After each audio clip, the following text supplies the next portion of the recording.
Hello friends, welcome back to my YouTube channel. Previously we have learned the concept of OOPS with the help of coding in C++. Now we will discuss what all errors we face while running a program or a code. Let's start. First is your programming error or bug. It is unexpected output produced by program. Error is found by developer during coding, whereas the bugs are found by tester when the project is done. Some of the errors do not let the program to be compiled and executed, for which we need the debugging. So debugging is what? It is a process of finding and removing errors in the program so that your program can run as required. Now we'll see the types of errors which are broadly classified as follow. First is your syntax error, which means invalid statement in the code. Semantic errors, which are meaningless statements for the code.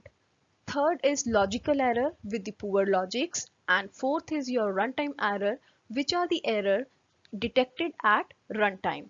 Now let's understand these errors in detail with the help of C++ codes, and also we'll check out how to fix them. Now first is syntax error. As the name suggests, it occurs due to the violation of syntax or grammatical rules. These errors are detected at compile time. There are many syntax errors which we faces. Let us check one by one. First is missing semicolon or data type. As you can see in this code, here in this statement, variable x has been declared a value with 10 without initializing its data type. So it will produce error undeclared identifier x. Next, in this particular statement cout, we are missing the semicolon at the end of the statement, producing the error semicolon expected. Now another is error in expression. Here in this code, you can see this statement misses the closure parenthesis, which will produce the error. And in this particular statement, the arguments between plus and multiplication sign is missing. Now next is your semantic error.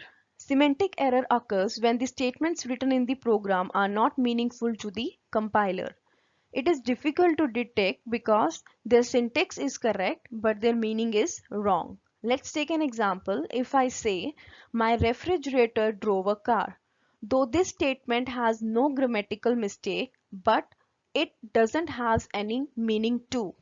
Similarly, sometimes we write a code which may be syntactically correct, but having semantic errors. Now let's discuss few examples of semantic errors. First is your wrong statement. This highlighted statement in this code is not correct because this is not the way we assign the values to an operand. Operand should be on the left side, whereas the values on the right. So it should be like this: C is equal to A plus B. Now next is the use of non-initialized variable. Here in this code you can see we haven't initialized the value of I here and we are directly incrementing it. This will cause the error that I has not been initialized. Now another example is your type incompatibility. Here you can see in this code that we have declared a variable I as integer and we are putting the value as string in it. Now putting the value string to the integer data type will cause an error telling cannot convert character to your int, that is integer. So how to fix these problems, both your syntax and your semantic problems? Fortunately, compiler generally catches both your syntax as well as your semantic errors at the compile time, which generate warnings or errors. So you can easily identify the line where the error is and you can fix that problem. Now third type of the error is your logical error. These occurs because of the wrong programming designs. Program with logical errors are executed as they don't have the syntax or semantic errors, but they doesn't generate the desired results. Now let's check out some logical errors in the code. First is your infinite loop. when the conditional expression is absent, just like here for the for loop.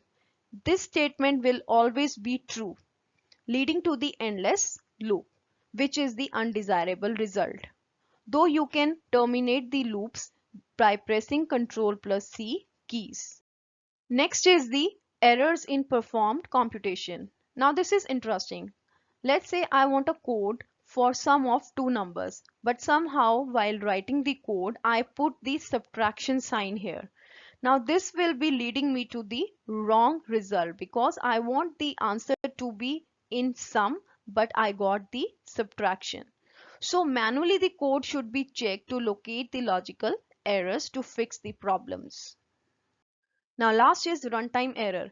It occurs during program execution due to performing illegal operations which leads to abnormal termination. This causes because your program is trying to perform an operation that is impossible to carry out. Let's take an example. First is division error. That is, you are dividing a number by 0 which will terminate the program abnormally. Like here you are dividing n by 0. Next is pointing to null pointer. If you try to access or declare a null pointer, it will generate an error saying pointing to illegal memory space. So exception handling is used to avoid the runtime error and to fix them. Finally concluding, first we discussed what is programming error, then the types of error with examples and the way of finding and removing them. That's all friends. If you like the video, please click the like button, and for more such technical videos, please subscribe the channel.